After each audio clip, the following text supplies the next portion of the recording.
बलबीर बांदुड़ा एक छोटा सा दूध का व्यापारी था, लेकिन दोस्तों इसकी मुलाकात हो जाती है गैंगस्टर राजू ठेठ से। तो दोस्तों इस कहानी को समझने के लिए हम अब साल 1995 के दौर में जाना होगा और सीकर के एक ऐसे कॉलेज की छात्र राजनीति को समझना होगा। उस वक्त राजस्थान में भैरव सिंह शेखावत की सरकार थी।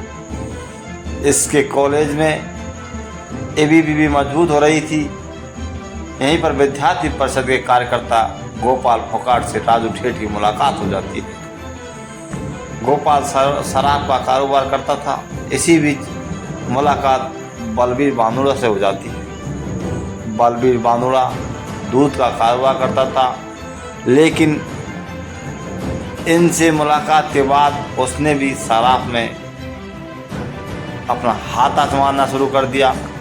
बांदुड़ा और ठेठ अच्छे दोस्त बन जाते हैं और करीब 3 साल बाद यानी सन 1998 में दोनों ने मिलकर भंवराम हत्याकांड को अंजाम दिया।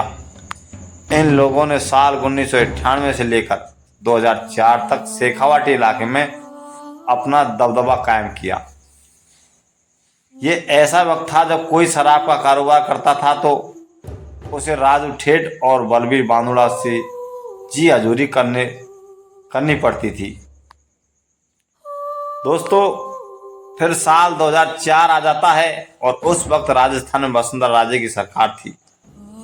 शराब के ठेके की लॉटरी का सिस्टम तय किया गया था और जीण माता में शराब का ठेका बांदुड़ा और ठेठ को मिल जाता है। मुनाफा दोनों कमाते हैं। दुकानों पर सेल्समैन के तौर पर बांदुड़ा का साला विजयपाल काम करता था। हर दिन शाम को विजयपाल बिक्री का हिसाब देता था, लेकिन राजू ठेठ को लगा कि उसे सही मुनाफा नहीं मिल रहा है। उससे विजयपाल पर शक हुआ और वे ब्लैक में शराब बेच रहा है और खुद ही मुनाफा कमा रहा है, ऐसे सोचने लगता है राजू ठेठ। इसी बात पर दोनों के बीच बहस हो जाती है। विवाद इस हद तक पहुंच जाता है कि राजू ठेठ ने अपने साथियों के साथ मिलकर बांदुड़ा के साले और शराब के ठेके के सेल्समैन विजयपाल की हत्या कर दी।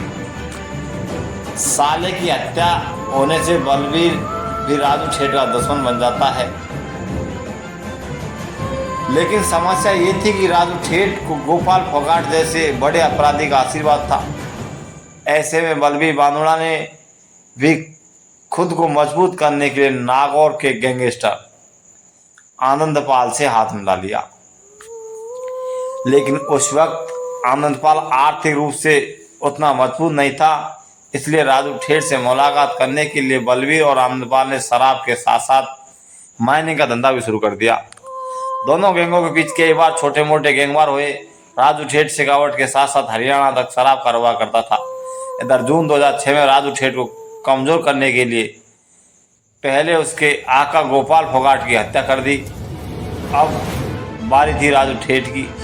फोगाट की हत्या के बाद दोनों गैंग अंडरग्राउंड हो गई और 2012 में बांदुड़ा, आनंदपाल और राजू ठेठ की गिरफ्तारी हो गई थी। सन 26 जनवरी 2013 को जेल के अंदर ही बांदुड़ा के दोस्त सुभाष बराला ने ठेठ पर हमला किया, लेकिन ठेठ बच गया। इस हमले के बाद राजू ठेठ ने अपनी गैंग की जिम्मेदारी अपने भाई ओम प्रकाश को दे दी। दोस्तों साल 2013 में जब बलबीर बांदुड़ा और आनंदपाल बीकानेर जेल में बंद थे, उसी समय राजू ठेठ के भाई ओम प्रकाश का साला जयप्रकाश और राम प्रकाश भी इसी जेल में बंद थे। यहाँ आनंदपाल और बांदुड़ा पर हत्या की प्लानिंग की गई थी। जेल के अंदर हथियार पहुंचे थे और 24 जुलाई 2014 को हमला हुआ। आनंदपाल बच गया, लेकिन बांदुड़ा की मौत हो जाती है। दोस्तों बांदुड़ा की हत्या से राजू ठेठ अपने साले की मौत का तो बदला ले नहीं सका, लेकिन आनंदपाल बदले की आग में जल जाता है। इसी बीच जून 2017 में पुलिस एनकाउंटर में आनंदपाल की मौत हो जाती है।